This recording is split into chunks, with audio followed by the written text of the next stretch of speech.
নবী করিম সাল্লাল্লাহু আলাইহি ওয়াসাল্লাম বলেছেন যে বান্দা আল্লাহর কাছে যদি কোনো মুসলমান যদি আল্লাহর কাছে কোনো দোয়া নিবেদন করে, দোয়া কবুলের অন্যতম প্রধান শর্ত হলো হালাল উপার্জন, সেটি ঠিক থাকার পর যদি কেউ দোয়া করে এবং সে যদি কোনো অন্যায় কাজের জন্য দোয়া না করে এবং আত্মীয়তার বন্ধন ছিন্ন করার জন্য দোয়া না করে, অর্থাৎ খারাপ দোয়া যদি না করে, তাহলে আল্লাহ তাআলা অবশ্যই তার দোয়া কবুল করেন।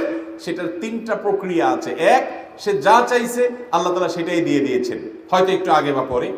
দুই, আল্লাহ তাআলা সে যা চাইছে সেটা দেন নাই, কিন্তু আল্লাহ রাব্বুল আলামিন এর বিনিময়ে তাকে আজর পুরস্কার কিয়ামতে এমন দিবেন যেটা এর চাইতে অনেক বড়।